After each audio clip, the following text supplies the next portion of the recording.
नमस्कार, मैं अजय साहू और आप देखना शुरू कर चुके हैं शोरगुल टाइम्स। छत्तीसगढ़ के मुख्यमंत्री के रेस में पूर्व मुख्यमंत्री डॉक्टर रमन सिंह सहित करीब आधा दर्जन नेताओं ने दौड़ लगाया था, लेकिन बीजेपी ने विष्णुदेव साय के नाम का ऐलान किया है।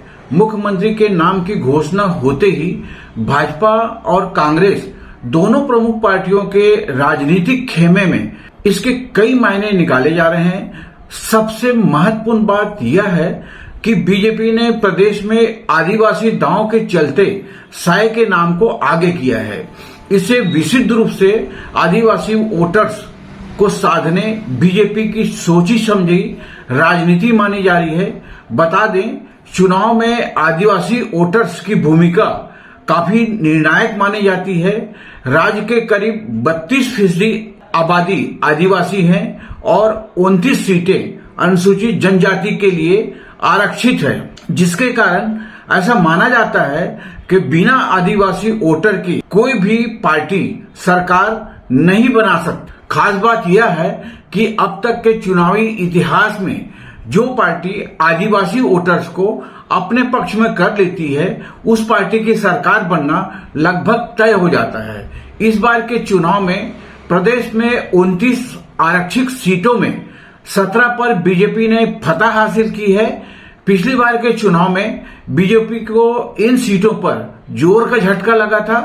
बीजेपी ने साल 2024 के लोकसभा चुनाव में आदिवासी वोटर को अपने पक्ष में करने, आदिवासी मुख्यमंत्री बनाकर समाज को एक बड़ा संदेश देने का काम किया है।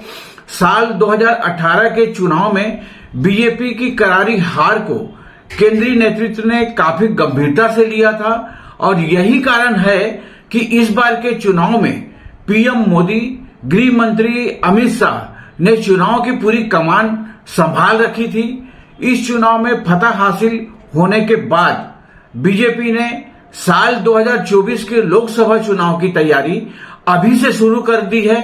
बीजेपी लंबे समय से एक सोची समझी रणनीति के तहत आदिवासी और पिछड़े वर्ग के वोटर्स को साधने की पूरी कोशिश में लगी है।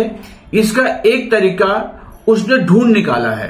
वो सबसे बड़े पदों पर ऐसे समाज के लोगों को मौका दे रही है।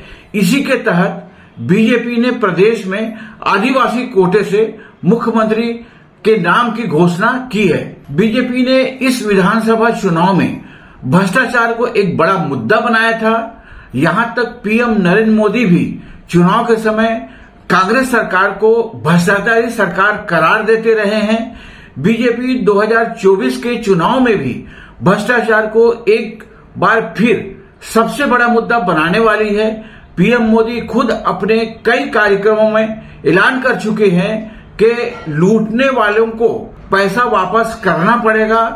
उनके इसी नैरेटिव में ऐसे लोग सबसे मुफिद बैठते हैं कि सियासी छवि साफ हो, जो जमीन से जुड़े नेता हों और जिनके खिलाफ आपराधिक मामले दर्ज न हो। अभी के लिए विष्णुदेव साय इन सभी क्राइटेरिया में एकदम फिट बैठते हैं और अब इन्हीं के सहारे बीजेपी अपनी आगे की रणनीति पर काम करने वाली। बीजेपी जब भी मुख्यमंत्री चुनती है, उनका एक क्राइटेरिया ये भी रहता है कि संघ से उनके रिश्ते कैसे हैं। ऐसा परफेक्शन सेट हो चुका है कि अगर कोई संघ बैकग्राउंड से आता है या फिर जिसके संघ के साथ मजबूत रिश्ते रहते हैं, संगठनात्मक तौर पर वो ज्यादा मजबूत रहता है और अनुशासन बनाए रखने में उनकी भूमिका सक्रिय रहती है। विष्णुदेव साय को भी इस बात का पूरा फायदा मिला है।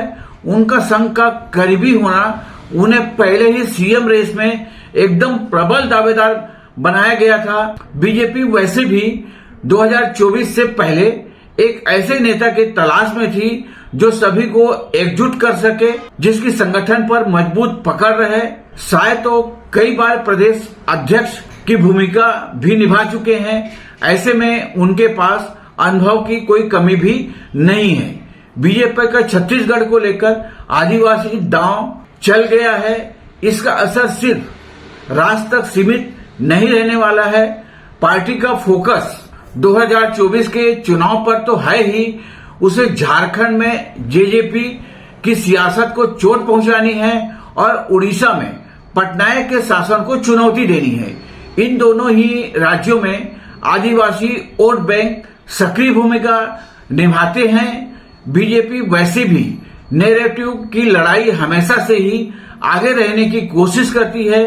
छत्तीसगढ़ में आदिवासी सीएम दिया गया है, लेकिन मैसेज झारखंड और उड़ीसा के लिए भी है। एक तरफ झारखंड में 28 आदिवासी आरक्षित सीट है, तो वहीं उड़ीसा में ये आंकड़ा 24 सीटों का है।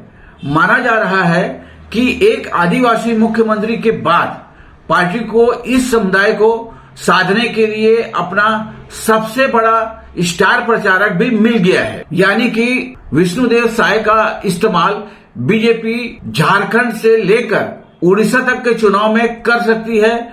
मुख्यमंत्री के नाम का ऐलान होते ही छत्तीसगढ़ के मनोनीत सीएम विष्णुदेव साय ने राजभवन में राज्यपाल विष्णुभूषण हरिचंदन से मुलाकात की और सरकार बनाने का दावा पेश किया। विष्णुदेव साय के 2 साल का धान बकाया बोनस मूल्य 25 दिसंबर को देने की घोषणा की है।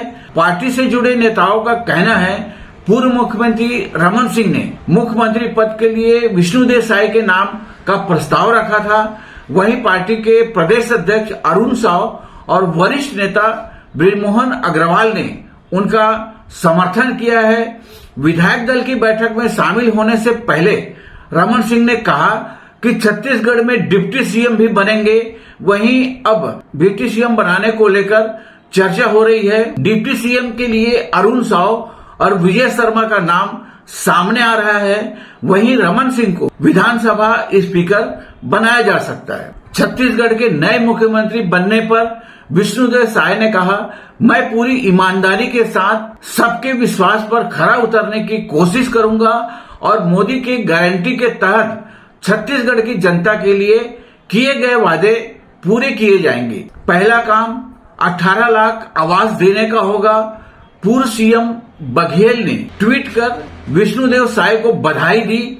उन्होंने एक्स पर लिखा, कुनकुरी विधायक वरिष्ठ भाजपा नेता विष्णुदेव साय को भाजपा विधायक दल का नेता चुने जाने पर बधाई एवं शुभकामनाएं। नवा छत्तीसगढ़ की न्याय और प्रगति यात्रा को आप मुख्यमंत्री के रूप में आगे बढ़ाएं, ऐसी कामना करता हूं। शोरगुल टाइम्स ने अपने इस वीडियो में मुख्यमंत्री के रूप में विष्णुदेव साय की ताजपोशी के मायने को समझने की कोशिश की है। आप भी समझें और इस वीडियो को लाइक करते हुए चैनल को सब्सक्राइब करना ना भूलें। नमस्कार, धन्यवाद।